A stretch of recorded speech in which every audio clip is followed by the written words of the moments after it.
나경원이 끝없이 설치더니 마침내 선을 넘어버렸습니다. 이제 돌이킬 수 없는 지경에 이르렀습니다.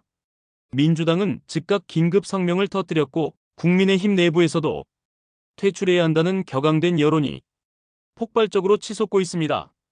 그럴 만한 이유가 차고 넘칩니다. 코스피가 5천선을 돌파한 사건은 결코 가벼운 숫자 놀이가 아닙니다. 1980년 출범 이후 46년간 단 한 번도 넘지 못했던 금단의 영역, 그 불가능의 벽을 드디어 무너뜨린 것입니다. 장중 5021.13까지 치솟으며 사상 최고치를 갈아치웠고 전일 대비 1.39% 폭등이라는 무시무시한 숫자가 그 충격을 더해줍니다. 코스피 5천은 더 이상 신문 속 허황된 구호가 아니라 시장 스스로 피로 물든 가격표를 찍어낸 역사적 승리입니다. 이재명 대통령이 대선에서 외쳤던 그 약속이 취임단 7개월 만에 현실의 날카로운 칼날로 돌아왔습니다. 어떤 정치 공세로도 이 사실을 지울 수 없습니다.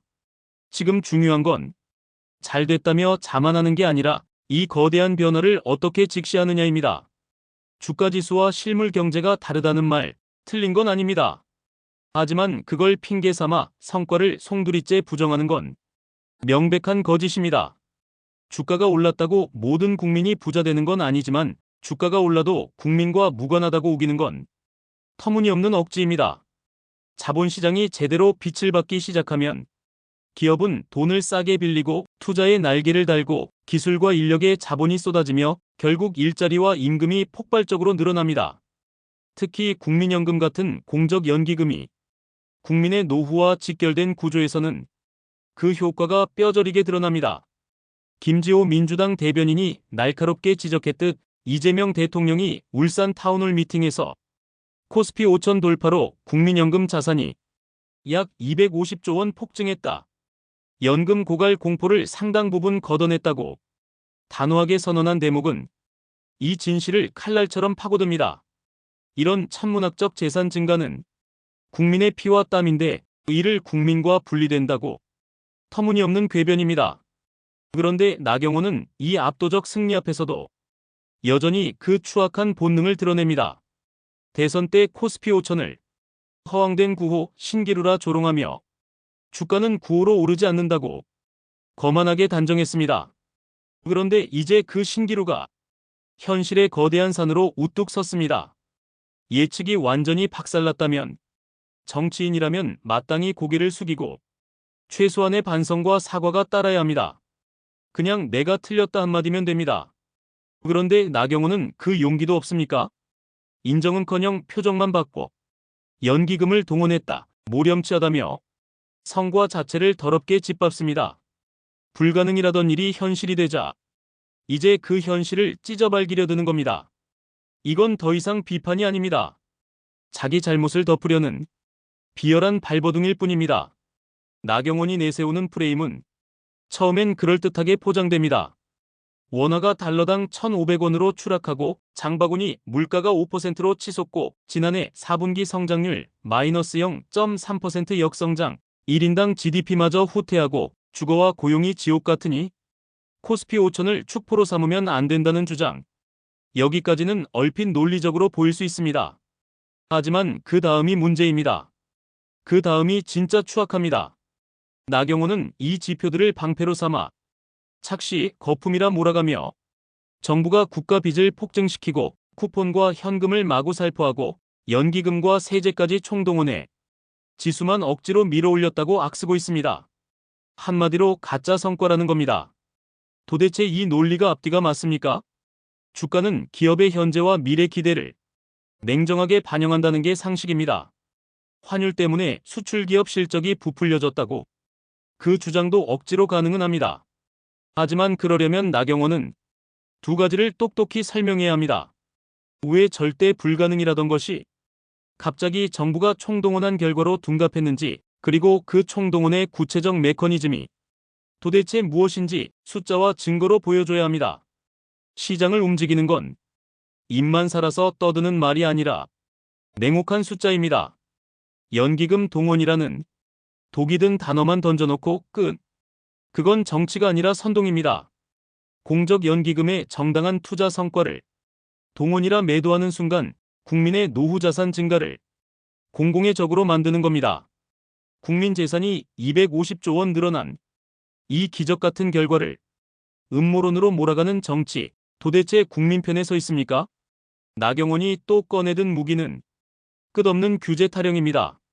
노란봉투법, 중대재해처벌법, 근로자추정법, 주 52시간제, 자사주 의무소각 상법 개정까지 줄줄이 늘어놓으며 반시장, 반기업 규제라 악을 씹습니다. 하지만 이걸 한 덩어리로 묶어 기업의 팔 다리를 묶는다고만 우기면 남는 건 기업만 편드는 편파적 선언일 뿐 경제 분석이 아닙니다. 더 웃기고 분노케 하는 건 나경원 주장대로 기업이 그렇게 철저히 발목 잡혔는데도 코스피가 5천을 찍었다는 사실입니다. 그렇다면 결론은 둘 중 하나입니다.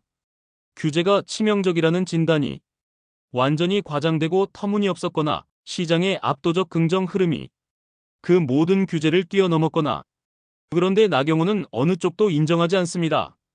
그냥 슬쩍 덮고 넘어갑니다. 이건 논리 붕괴가 아니라 태도 파탄입니다. 완전한 도덕적 파산입니다. 정치인이 경제 지표를 입에 올릴 때 국민이 원하는 건 불안만 부추기고 축포를 금지하라는 비열한 선동이 아닙니다. 대안입니다. 실물 경제가 더 중요하다고 떠벌렸으면 그럼 환율과 물가를 어떻게 잡을 건지, 고용과 주거 지옥을 어떻게 풀 건지, 코스피 5천의 열매가 소수만 독차지하지 않게 어떤 철저한 장치를 만들 건지 똑바로 제시해야 합니다. 그런데 나경원은 언제나 같은 늪으로 빠져듭니다. 성과는 짓밟고 동기는 음모로 몰고 정부는 악마로 그려내며 국민을 분열시킵니다. 그래서 국민은 극도의 피로와 분노만 쌓입니다. 진정한 비판에 힘이 있으려면 인정할 건 통 크게 인정하고 틀린 건 똑똑히 내가 틀렸다고 말해야 합니다. 그런데 나경원 입에서 틀렸다는 말은 영원히 나오지 않습니다. 대신 모렴치 같은 저급한 독설만 쏟아냅니다. 그래서 국민 다수가 이제 이렇게 봅니다. 나경원은 더 이상 정책 논쟁을 하는 게 아니라 정치적 생존을 위한 처절하고 추악한 발버둥을 치고 있다고. 12.3내란의 그 치욕적인 밤에 윤석열이 나경원에게 통화와 문자를 보냈다고. 스스로 자백한 대목, 통일교 집중원 명단에 윤상현과 나란히 이름이 오른 정황. 이 모든 의혹이 한꺼번에 터지며 그는 정책이 아니라 수사 칼날이 무서워 미쳐가는 겁니다.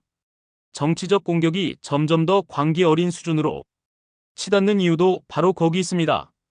자기 정치 생명이 무너지면 그 다음은 법적 단죄와 개인 삶 전체의 몰락이라는 지옥이 기다리니까요. 그래서 무엇이든 물어뜯고 깨물고 찢어발겨야 합니다. 이재명 정부의 잘한 일, 못한 일, 아직 판단조차 안 난 일까지 모두 한꺼번에 악마화하고 지지층만 결집시켜 시간이라도 벌어보려는 비열한 생존 본능입니다. 하지만 이런 더러운 방식은 결코 오래가지 못합니다. 코스피 5천은 누가 뭐라 해도 역사의 냉혹한 숫자로 영원히 기록됩니다. 나경원이 과거에 절대 불가능이라 단정했던 그 말이 이제 산산조각 났습니다. 이제 그 말의 무게를 뼈저리게 감당해야 합니다. 그런데 감당은커녕 회피와 변명으로만 도망치니 말은 더 꼬이고 모수는 산더미처럼 쌓입니다. 신기루라 조롱하던 것이 현실의 거대한 승리가 되자 이제 동원이라 우기고 구호로 오르지 않는다던 사람이 이제는 정부가 억지로 밀어올렸다고 악쓰고, 이 두 주장은 동시에 설 수 없습니다. 완전한 자가당착입니다. 이런 치욕적 모순이 반복될수록 국민은 더 이상 논리를 보지 않습니다. 그저 공포와 사익에 찌든 추악한 정치꾼의 민낯만 보게 됩니다. 물론 코스피 5천이 모든 문제를 해결하는 만병통치약은 아닙니다. 나경원이 던진 일부 질문은 현실적 아픔을 담고 있습니다. 지수가 올랐는데 왜 내 통장은 그대로냐? 왜 내 집 마련은 더 멀어지냐? 왜 일자리는 더 줄어드냐? 이런 절규는 정당합니다. 하지만 그 질문의 진짜 목적이 경제 살리기 위한 진심 어린 해법이 아니라 오직 성과를 짓밟고 깎아내리기 위한 정치적 흉기라면 국민은 단호히 등을 돌립니다. 코스피 5천을 국민 전체의 재산 폭증으로 제대로 이해하고 그 폭증이 피부로 느껴지는 체감 성과로 이어지게 하는 치열한 정책 경쟁이 필요합니다. 그게 바로 정치의 본령입니다.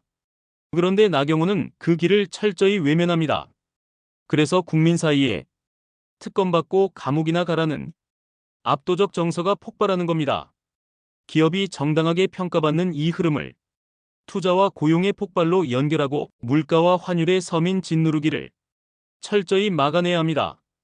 동시에 정치권은 최소한의 인간적 품격이라도 지켜야 합니다. 틀린 예측은 통 크게 인정하고 성과는 성과대로 박수치며 부족한 부분은 더 나은 대안으로 메워야 합니다. 그런데 나경원은 그 최소한의 선마저 거듭 짓밟고 파괴합니다. 결국 남는 답은 단 하나입니다. 특검과 수사로 모든 의혹을 뼈까지 탈탈 털어내고 자녀 특혜 의혹까지 포함해 단죄할 것은 냉혹하게 단죄해야 합니다. 정치적으로도 완전히 정리해야 합니다. 이런 치졸하고 더러운 정치가 계속되는 한 대한민국은 영원히 제자리 걸음입니다. 코스피가 5천, 6천, 만을 넘어도 국민의 삶은 좀처럼 나아지지 않습니다. 그래서 지금 이 순간 필요한 건 허망한 축포가 아니라 역사와 기록 앞에서의 냉혹하고 단호한 책임 추궁입니다.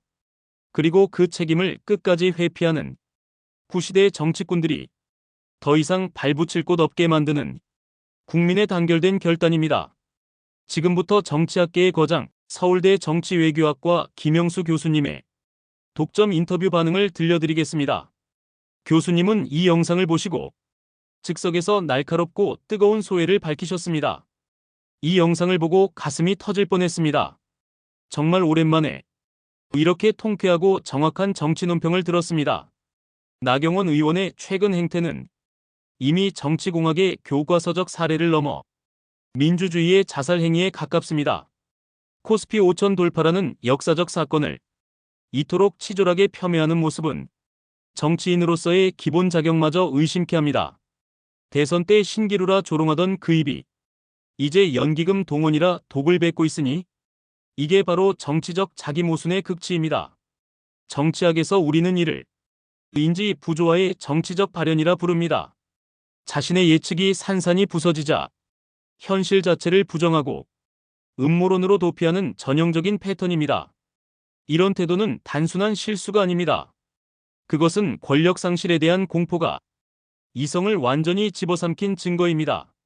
12.3내란 관련 정황과 통일교 연루 의혹까지 겹치면서 나경원 의원은 이제 정치적 생존 본능만 남은 야생 짐승처럼 보입니다. 무엇이든 물어뜯어야 시간을 벌 수 있다고 믿는 그 절박함이 화면 너머로 생생히 느껴집니다. 하지만 국민은 더 이상 속지 않습니다. 코스피 5천은 단순한 숫자가 아닙니다. 그것은 시장이 정부의 경제 운용에 압도적 신뢰를 보낸 증거입니다. 46년 만에 금단의 벽을 넘었다는 건 정책의 연속성과 신뢰도가 마침내 글로벌 자본의 마음을 움직였다는 뜻입니다. 나경원 의원이 착시라 몰아붙이지만 착시는 오히려 그녀의 주장 쪽입니다. 환율과 물가의 어려움을 지적하는 건 정당한 비판일 수 있습니다. 그러나 그걸 빌미로 전체 성과를 거품이라 매도하는 순간 비판은 선동으로 변질됩니다. 정치학적으로 볼 때 이건 선택적 사실 제시라는 전형적인 포퓰리즘 기법입니다. 국민의 불안을 자극해 자신의 정치적 입지를 강화하려는 구시대적 술수입니다. 더욱 심각한 건 공적 연기금의 투자 성과를 동원이라 비하하는 태도입니다. 국민연금 자산 250조 원 증가를 음모로 몰아가는 건 국민의 노후를 정쟁의 제물로 삼는 반국민적 행위입니다. 이건 단순한 말실수가 아닙니다. 그것은 국민의 재산을 정치적 공격 도구로 전락시키는 도덕적 파탄입니다. 규제 타령도 마찬가지입니다. 노동자 권리와 기업 지배구조 개선을 모두 반기업으로 몰아가는 그 흑백 논리는 이미 90년대의 사멸한 이념입니다. 그런데도 코스피는 5천을 돌파했습니다. 이건 규제가 경제를 망쳤다는 주장이 현실과 완전히 동떨어져 있다는 가장 강력한 반증입니다. 시장 참여자들은 정치인의 말보다 기업의 펀더멘털과 정부의 정책 신뢰를 봅니다. 나경원 의원이 아무리 악을 써도 글로벌 자본은 이미 선택을 끝냈습니다. 이재명 정부에 대한 압도적 신뢰 투표를 한 것입니다. 정치학자로서 가장 분노하는 지점은 대안의 부재입니다. 국민이 원하는 건 불안 조장과 성과 폄훼가 아니라 현실적 대안입니다. 환율 안정 대책은 무엇인지, 물가 잡을 구체적 로드맵은 있는지, 고용 창출과 주거 안정을 위한 혁신적 정책은 제시할 수 있는지, 이런 질문에 답해야 진정한 야당의 역할을 하는 겁니다. 그런데 나경원은 오직 파괴와 부정만 반복합니다. 이건 야당의 역할이 아니라 정치적 자멸입니다. 국민의힘 내부에서도 퇴출 여론이 폭발하는 이유가 여기에 있습니다. 더 이상 그녀를 방치하면 당 전체가 공멸할 수 있다는 위기감이 팽배합니다. 정치학 교과서에 정치적 생존을 위한 과도한 공격이 오히려 정치적 사망을 앞당긴다는 사례로 기록될 가능성이 큽니다. 이제 국민은 냉정해졌습니다. 성과는 성과대로 인정하고 부족한 부분은 채워달라는 성숙한 요구를 하고 있습니다. 그런데 나경원 같은 정치인은 그 요구를 외면하고 오직 분열과 증오만 부추깁니다. 이런 정치가 계속되는 한 대한민국은 제자리 걸음입니다.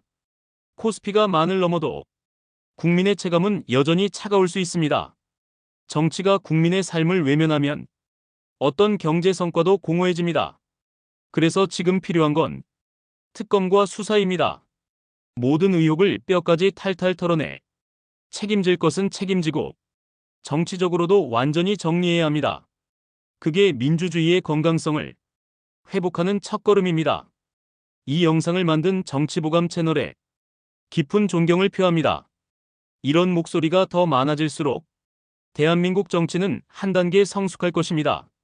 국민 여러분, 이제 우리 모두 구시대의 정치 청산에 단호한 의지를 보여줍시다.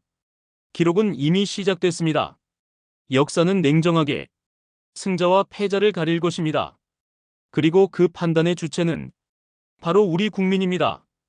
교수님의 말씀처럼 정치보감의 논평이 더 큰 울림이 되길 바랍니다. 오늘도 끝까지 경청해 주셔서 감사합니다.